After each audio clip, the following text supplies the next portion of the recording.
Hello and welcome to another exam paper walkthrough. We're doing a slightly different paper today. Today we're doing the Edexcel Aiming for Grade 5 book. So they've produced a really great set of paper where they've just focused on the Grade 5 revision materials. Attached to this video you will find a link that will take you to a copy of the paper. I would strongly recommend you download the paper and have a go at it alongside or before watching the video. Feel free, I'm definitely going to have some music on in the background. I would probably encourage you to do that as well. And if it's useful, subscribe. Red like that. Okay, so we'll crack off with question 1. So the scatter graph shows information about the amount of rainfall in millimetres and the number of hours of sunshine for each of 10 towns on the same day. So we've got number, there we go. One of the points is an outlier, write down the coordinates of the outlier. So an outlier is a point that doesn't match with the rest of the data. That's clearly that point there. And the coordinates of that are 2, 1. And then the second part, ignoring the outlier, describe the relationship between the amount of rainfall and the number of hours of sunshine. So this is a lot of people get this slightly confused and they end up trying to just think that they can get the mark for just negative correlation. Technically, it doesn't ask you to describe the correlation, it asks you to describe the relationship. So you would say that there is a negative correlation, or you would say you can describe it. I would go, there is a negative correlation between. So if I asked you to describe it, you really need to say between what and what. Between amount of rainfall and number of hours of sunshine. So amount of rainfall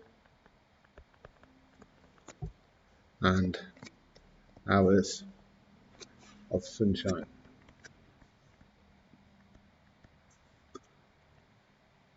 Lots of the question just ask you to describe the correlation, and you can get away with negative correlation for the 1 mark. If it says describe the relationship, you need to kind of go into a bit more detail. On the same day in another English town there were 7 hours of sunshine. Use the scatter graph to estimate the amount of rainfall on this day. 2 mark questions. So I will always encourage you to draw a line of best fit. So line of best fit is the line that we're going to use to represent the data. So if I put that in and then adjusted it if I thought that I needed to, it's quite loosely correlated, so there will be quite a range of answers that are acceptable, but you're after just a line that roughly matches the data. It doesn't need to go through any specific points. I'm going to go for that. And what did the question say? 7 hours of sunshine. So 7 hours. Let me just check I've read this question right. Use the scatter graph too. Okay. So number of hours is 7. So I'm going to go at 7. I'll set it out nicely with the ruler. At 7 hours, I'm going to go across to my graph, and then I'm going to go down.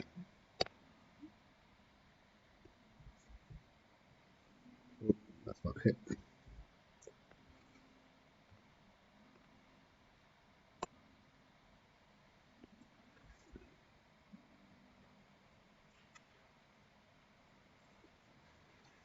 So I'm looking just over 3, so I'm going to go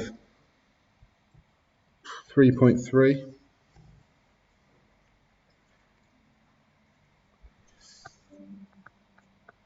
3.3 millimeters. And the mark scheme says that we can award the mark for any value between 3 and 4.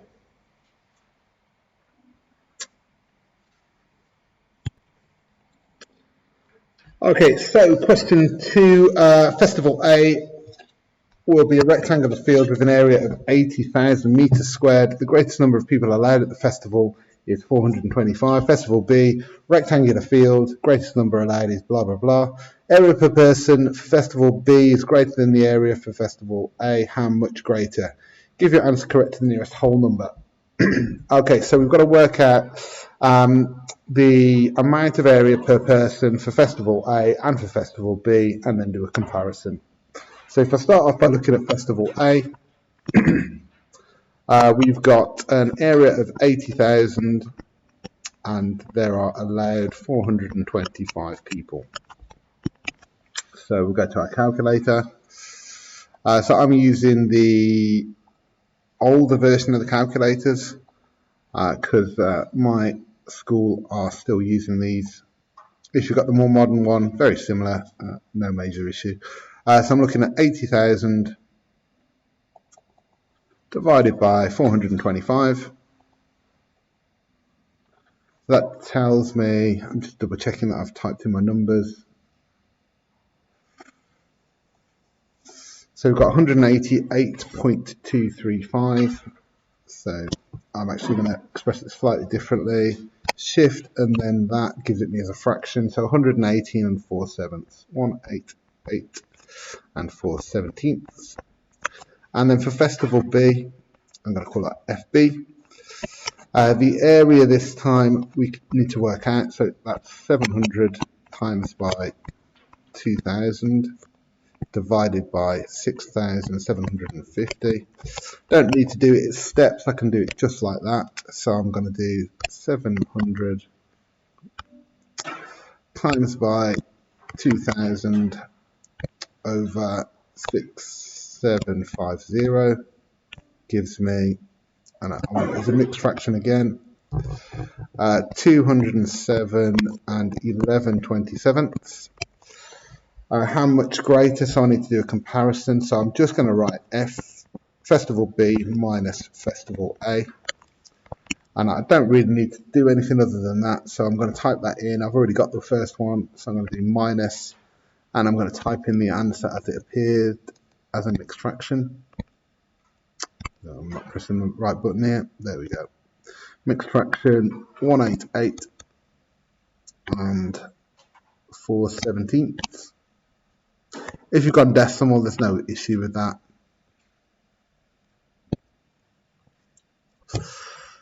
So 19 and 79 459ths. You would have got a decimal if you've done it correct to the nearest whole number. So as a decimal, that's going to be 19.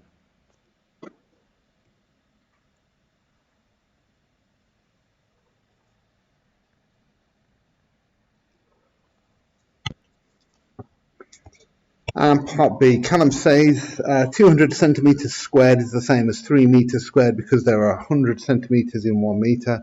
So you divide by 100. Callum's method is wrong. Explain why. Well, 1 metre squared is equal to 100. Well, I'm going to go one extra line. Is equal to 1 metre times 1 metre.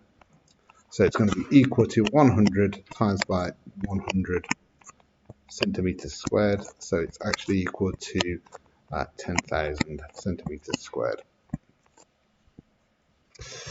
And that's good enough for my explanation.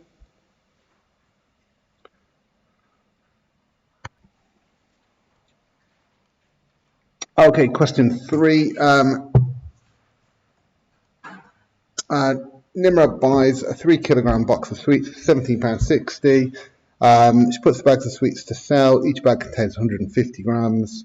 Nimra fills as many bags as possible. She will sell the bags at the same price. She wants to make profit of at least 35%. Assuming she sells all the bags, what is the lowest price she would need to sell the bags for?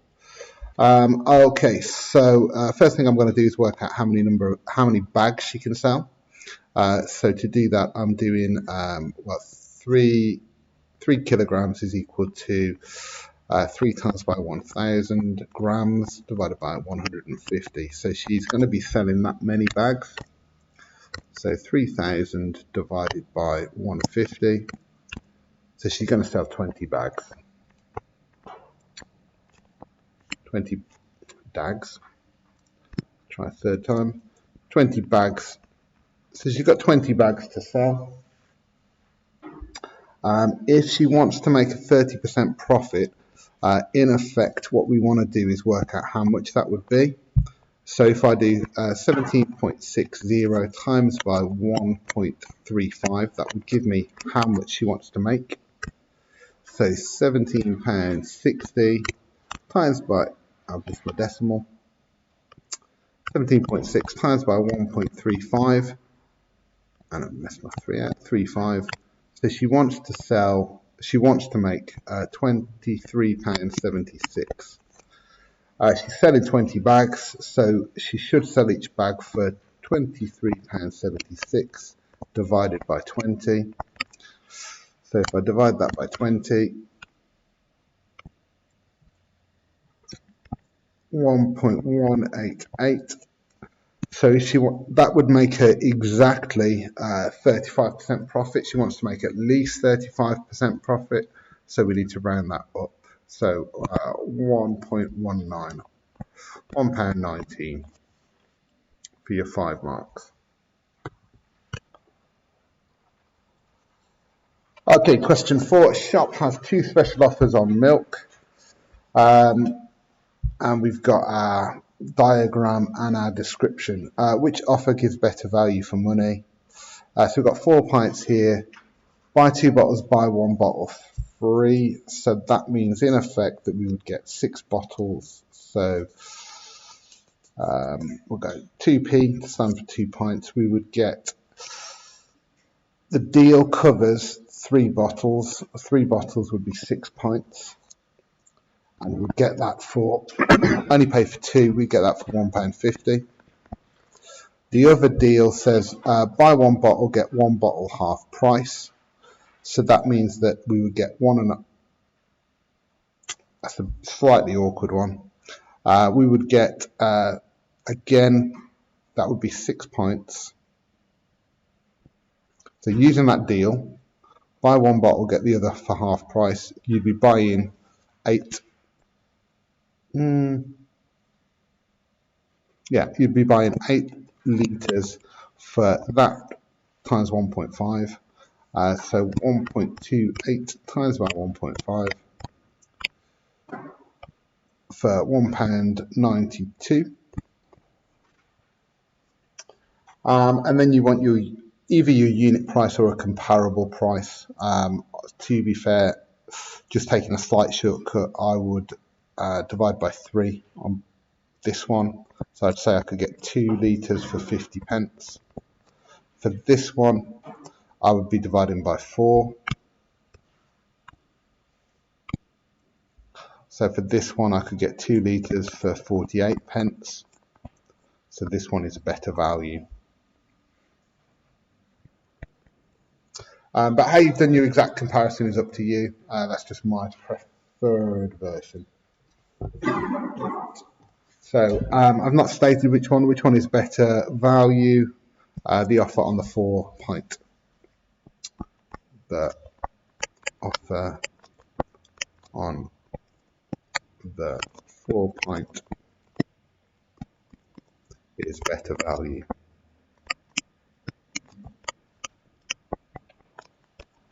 The mark scheme says P1, so I'll talk you through the marks for that because it can be quite confusing, particularly if you've used a different method. It is a P1 for working out the actual offer for the first one and for the second one.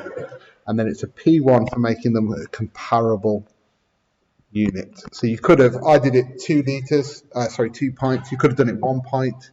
You could have done the lowest common multiple of 6 and 8 would give you 24. You could have done it that way. However you compared, you needed a comparison, and then it is an A1 for stating the correct one. So P1, P1, A1.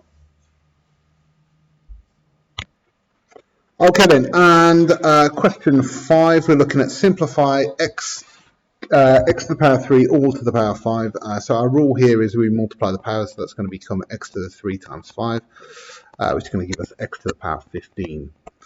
Expand and simplify, so I'm going to do this in 2 stages. Multiply at the bracket first of all, so that's my expand part. So 4 times x is 4x, 4 times by 3 would give us 12, plus 7 times 4 would give us 28, and then 7 times minus 2 would give us minus 14x. So I tend to, even though it's going to be negative, I will tend to write my x's down first of all. So I'm going to write that as minus 10x and then I've got 28 plus 12 would be 40. And it doesn't matter if you have that the other way around. And then factorise fully, so my highest common factor of the number part is going to be 3.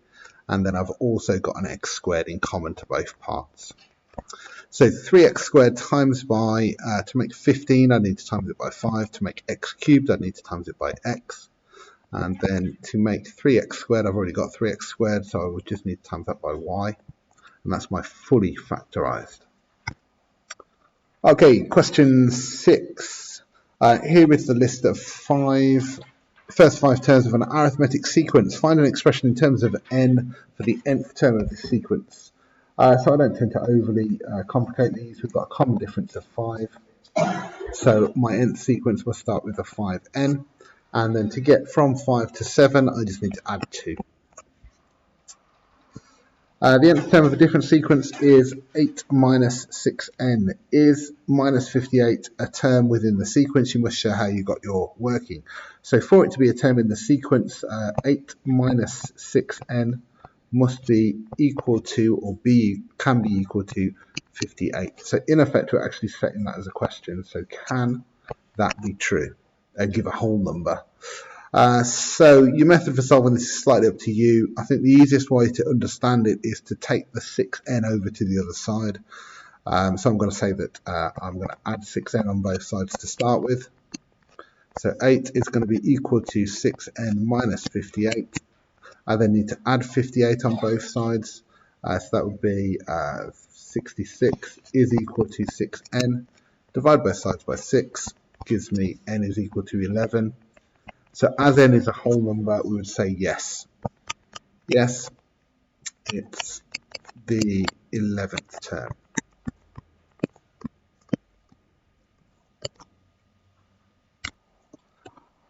Okay, question 7. A new phone costs £679. Wow. The value of the phone decreases at a rate of 4% per year. Work out the value of the phone at the end of 3 years. So we've got compound interest question technically, although we're looking at a depreciation. So if something reduces its value by 4% each year, I would say that it has a multiplier of 0.96. So I would jump straight to the price times by the multiplier to the power of the number of time frames. In this case, 3 years, and our time frames are per year. So I would just literally type that into my calculator. So 679 times by 0.96 to the power, wrong button, to the power 3. So £600 and 73. I tend to go further than needed in terms of decimals, and then I will round. So I'm looking at 600.74. Okay, question 8. The sign was in the doctor's waiting room. 115 appointments were missed last month. These appointments were a total of 25.3 hours. Work out the mean length of time for each missed appointment. So giving your answer in minutes. Okay, so I'm going to do 115 divided by 25.3. No, I'm doing that the other way around. 225.3 hours divided by 115. That'll give me the amount of time each appointment was. In terms of hours, I need to times that by 60 to get it in terms of minutes. And again, I wouldn't overly labour it. I'd type it into my calculator just like that.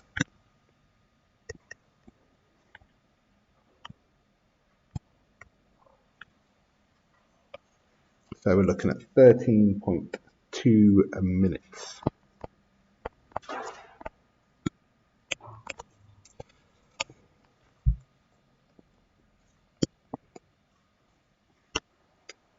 Okay, question 9 then. So the table shows information about the number of social media accounts used by each of 300 students. Number of social media accounts and their frequency. Work out the total number of social media accounts used by all these students. Total number of social media accounts. So I need to multiply these and add them together. pen stopped working. So in effect, I'm multiplying all these together and adding them up.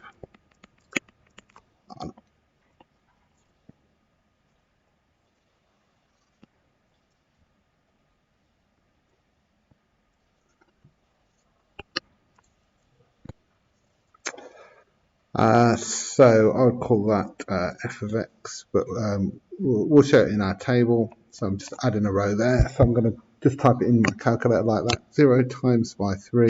Obviously, I don't really need to do that. Same with 1 times 57, but it's good to just show it. 2 times by 84 plus 3 times by 75 plus 4 times by 81. So the total number of social media accounts should be 774. And again, I wouldn't really go into any more detail on my solution than that. I've shown what I've done there. Find the median number of social accounts used by these students. So the median is quite an interesting one. Just going to change pen colour for this because I'm going to edit my table a little bit. Technically, I always get into the habit of saying that the median would be in the position of, if there are 300 accounts, it would be 300 plus 1 divided by 2. So I'd be looking for the 150th 0.5. So I'd be looking for where the 150th and the 151st value fell within the table. You could get away with just doing 300 divided by 2. I won't get into that argument. You could do either. It doesn't really affect our answer here. And then I'm going to keep a cumulative frequency to find where those two values would fall. So I've got 3 that fall there, 60 that fall there. We've got 60 plus 84 is going to be 144. Still not quite there. So both are going to fall into this value. So both are going to be both are going to be 3. So the 150th would be a 3 and the 151st would be a 3, so the median would be 3. 3 accounts. So again, what I've done there is look at the cumulative frequency to find where the 150th and the 151st value fell. We've got 3 values of 0, 60 values that are 1 or less, 144 values that are 2 or less. Should arguably have done the next value.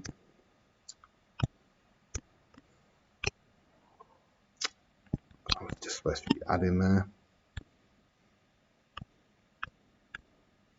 So we've got 219. So the 145th up to the 119th all had 3 values. So the 150th will fall in that bracket.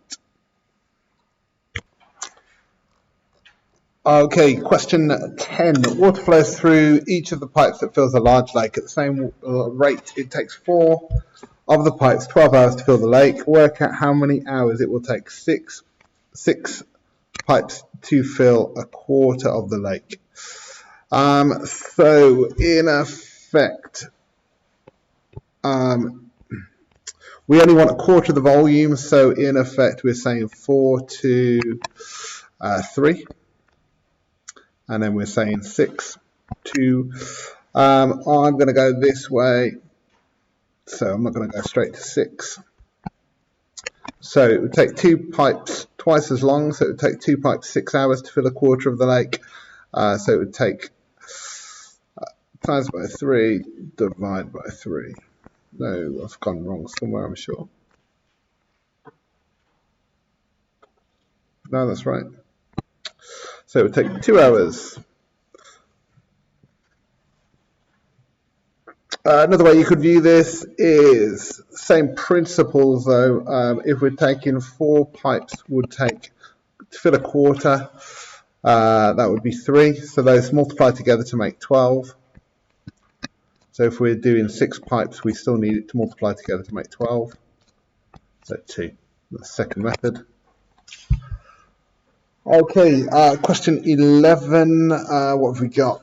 Ella invests £7,000 for 2 years in an account paying compound interest. The first year the interest rate is 3%. In the second year the interest rate is 1.5%. Work out the amount of Ella's investment at the end of 2 years. So even though it's written as compound interest, it's kind of irrelevant for this question. But there we go. So a 3% interest rate would be 1.03. And a 1.5% interest would be 1.015 as a multiplier.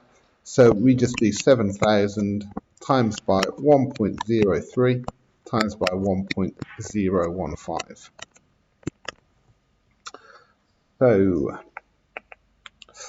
7,000 times by 1.03 times by 1.015 gives us a value of 7,318 pounds and 15 pence, or, so no need to round there, 7318.15. Okay, question 12. So we've got a nice two-way table, nice tree diagram. Lorena gets the train at the same time each morning to go to work. She gets the train at the same time each evening to come home. The probability tree diagram shows the probabilities of each train arriving late. To complete the probability tree diagram, so the branches of a probability tree diagram need to add up to 1. So that's got to be 0.87. This has got to be 0.94, which means that that's got to be 0.94. 0.94. I always think that that's a nice easy 2 marks on any exam paper. It always tends to be on an exam paper as well. Find the probability that Lorena goes for a day that she goes to work. Find the probability that the train to work and the train home will both be late. So that's going to be this branch here. To work out this branch here, it's going to be 0.13 multiplied by 0.06. So 0.13 times by 0.06 gives us a value, I've typed that in wrong, 13. So that's going to be 0.0078. Miswritten that, but that's fine. 0.0078. Okay, question 13. Here's the graph for y is equal to x squared minus 6x plus 4. And write down the y-intercept of the graph. Just double checking that it hasn't changed or anything. Same equation.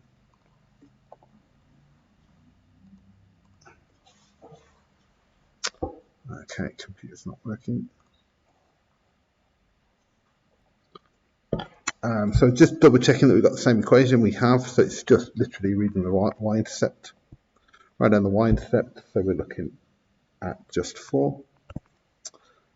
Right, for the next part, write down the coordinate of the turning point. So the turning point, as it sounds, is the point where the graph turns, which is looking like 3 minus 5. Use the graph to find the roots of the equation. So we've got the same equation, hasn't changed. So the roots are where it crosses the x-axis. So it crosses the x-axis there and there. That looks like 0.8 and 5.2. So x is equal to 0.8 or x is equal to 5.2. And let's check the mark scheme. So the mark scheme says for that one, this mark is given for the correct answer in the range of, it takes anything from 0.7 to 0.9 or 5.1 to 5.3.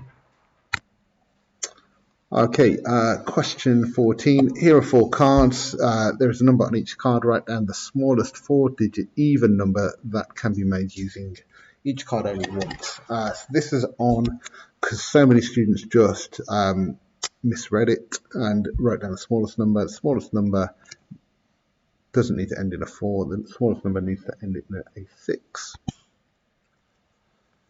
So the largest even number needs to go there. Then we arrange the rest of the numbers in size order. So we're looking at 3, 4, 7, 6. There we go. Okay, the length of a football pitch is 90 meters, correct to the nearest meter, complete the error interval. So it's been rounded to 90 as opposed to the nearest meter. So that's as opposed to 89 or as opposed to 91. So the smallest length that could possibly be is going to be 89.5. The largest would be 90.5. So we write it down like that. 89.5 has to be less than or equal to the length, which is less than 90.5. Okay, question 16. Solve the simultaneous equations. So let's make that a bit bigger. Don't know if I need my calculator yet. So I'm going to start by labeling them 1 and 2. We don't have our x coefficient or our y coefficient having the same numerical value, the same coefficient. So we're going to have to adjust. We could make them both 30. Or we could make them both 4. I'm going to make them both 4, so I'm going to take equation 1 and I'm going to times that by 2. That will give me 10x plus 4y is equal to 54. Now I've got 4y in both of those equations. I'll renumber that 3 and just show what I'm going to do. I'm going to do equation 3 minus equation 2. So that would be 10x minus 6x would be 4x.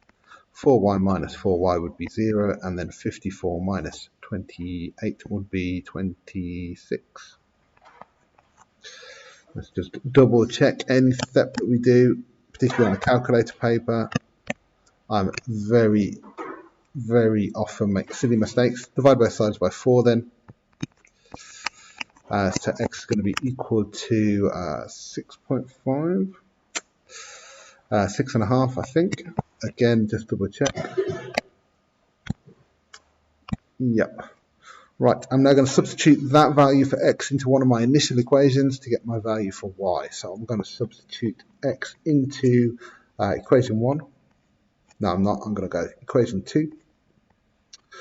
Reason I've gone for equation 2 is just when I times by 6, I'll get rid of my half. If I times by 5, I'd still have my half.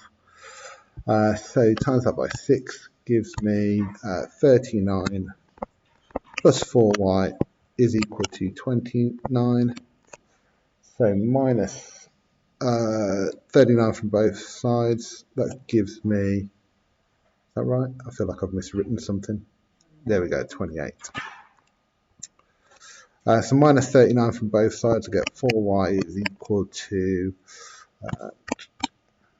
I know it's going to be negative, but I'm just minus 11. So y is going to be equal to minus 2.75 or 2 3/4. For any simultaneous equation like this, which is 3 marks, I would do a very quick check. So I check with the one that I didn't sub into, so check with equation 1. And all I'm doing is checking that 5 times by 6.5 plus 2 times by minus 2 3/4 is equal to 27. So where was I? So if I just divide that by 4, right, so I've got 11 over 4. I actually want the negative version of that, so if I times it by minus 1, right, so I'm going to times that by 2, and then to that I want to add on 5 times by 6.5. I've just done it like that because I'm a bit lazy and can't be bothered to type it in as a fraction, and it does equal 27. So I know that I've got that right. So that was x is equal to 6.5, y is equal to minus 2 3/4. Okay then. Question 7. Let's zoom back out again. Table shows information of the height of 80 teenagers. Work out an estimate for the mean. So a lot of people see the word estimate and think that because of where we're estimating values in other ones, that we don't have to have a set process for this, we can do it roughly. That's not correct. When you're doing an estimate from a grouped frequency table, there's a very specific way. We need to times the frequency by the midpoints of each group. So that was going to be 155, 165, 175, 185 and 195. So I want to, like I did before, I want to multiply those together and add them up.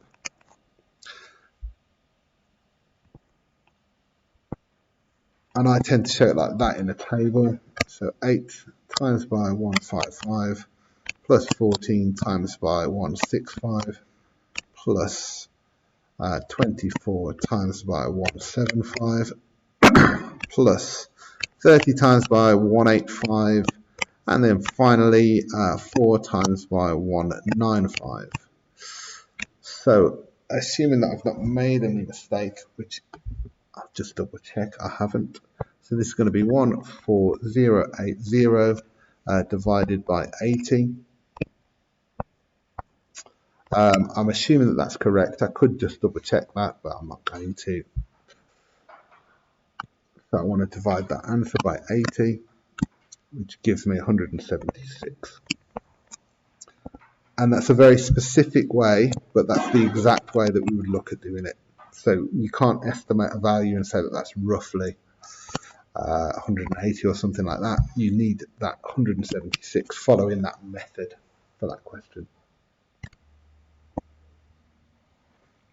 Right, question 18. So we've got Jason's garden, we've got 2 rectangles, a right angle triangle and a sector. Jason is going to cover the garden with grass seed. Each bag of grass seed covers 14 meters squared of garden. Each bag of seed costs 195. Work out how much Jason will need. So I need the area of each of these. So the area of this one would be 11 times by 7, so 77. The area of this one would be 8 times by 7, so 63. The area of the triangle is going to be equal to a half of 11 times by 9. So that's going to be 0.5 times 11 times 9. I've missed my point off. The area of the triangle is going to be 99 over 2 or 49.5. And then this is the awkward one in a way. That's a quarter of a circle, so that's going to be pi r squared over 4, sorry. But I need the radius, and we're told the radius here or here. So that's going to be pi times by 7 squared over 4. And then in effect, I'm going to add those all up together. So total area is going to be equal to 63 plus 77 plus 49.5 plus pi times by 7 squared over 4. And that's the first point I'm going to my calculator really, so I would type it in just like that. Although I've written my 49.5 wrong. I'll clear that up in a minute.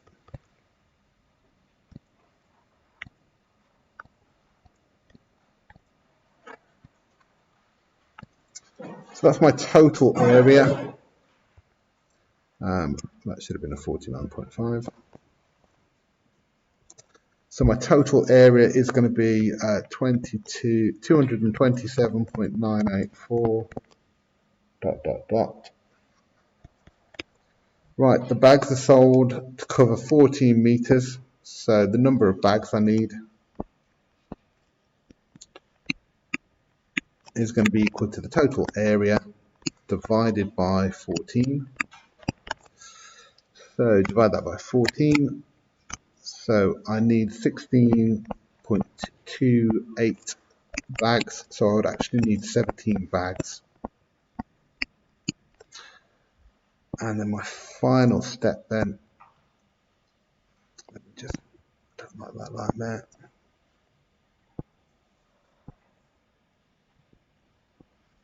wanted a tiny bit more working space.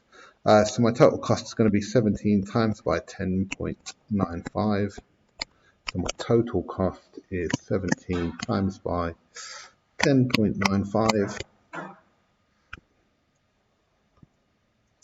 So £186.15. Quite a lot of money to grass your garden. £186.15. Okay. Right then.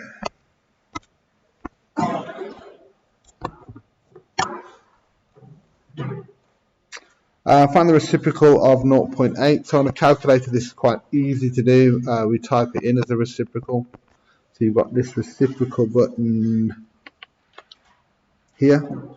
So I just go 0.8 and then the reciprocal button 5/4. And that's fine. I could write it as 1 1/4, but I'm just going to leave it as 5/4.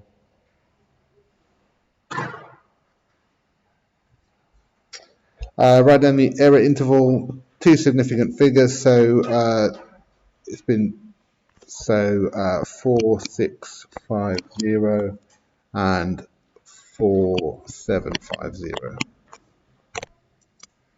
Right, question 20. I keep doing that, flicking the work up. Let's just drag that back down.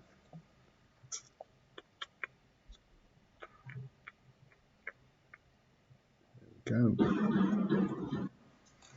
Right, describe fully the single transformation. So it's going to be a translation. And we're going S onto T, so we're going from there to there. So I'm going to describe it as a vector, and it's going to be 2, 4, 5 minus 5.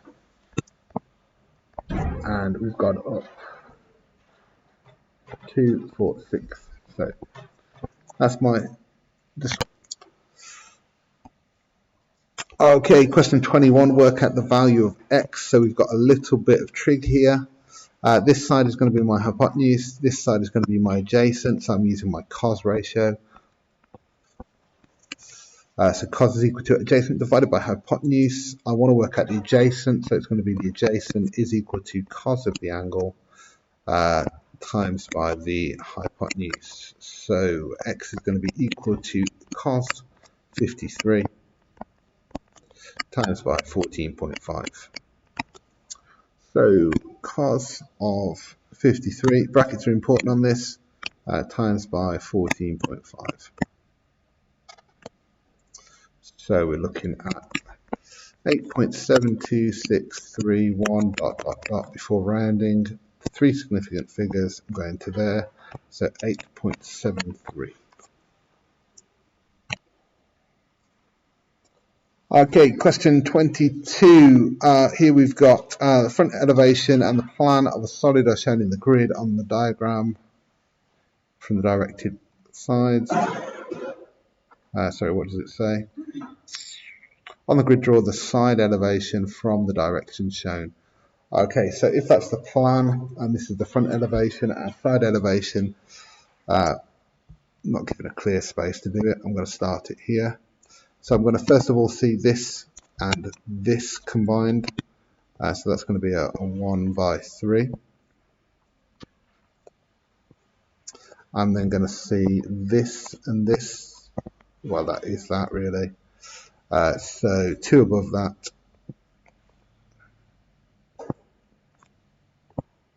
And then the top is another 2 above.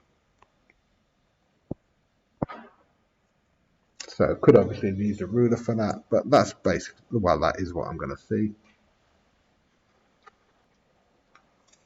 Okay, question 23. The population of a town increases by 9% between those 2 years. The population in 2019 was blah, blah, blah. Calculate the population in that year. So between this and this, we've times by 1.09. So to go from there to there, we need to divide by 1.09. So I'm just going to go 165,680 divided by 1.09. 165,680 680 divided by 1.09, so 152,000.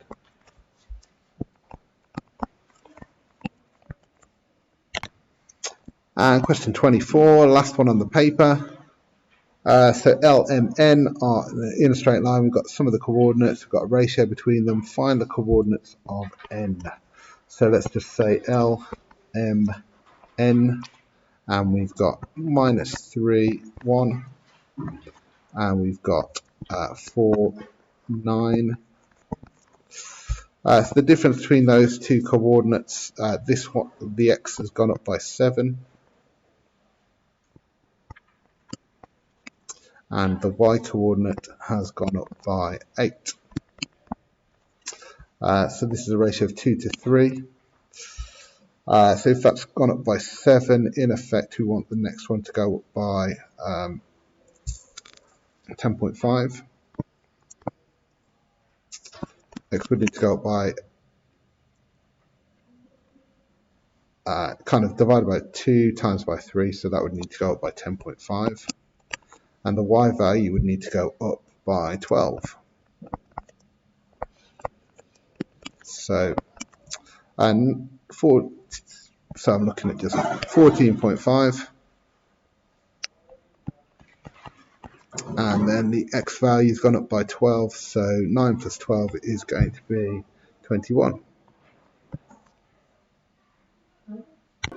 And that brings us to the end of that paper. So this is the skills tested. If you feel that you need any specific help with any of those topics, those are the areas that you need to look at. And again, the suggested grade boundaries for that paper were, for a grade 5, you're looking at 41 marks. For a grade 4, 25. Grade 3, 15. Grade 2, 8. And a grade 1 was roughly 4 marks. So again, that wasn't a normal paper. That was aiming for grade 5 paper. They were all kind of pitched at that level. Thank you very much for your time in listening, and please subscribe if you like.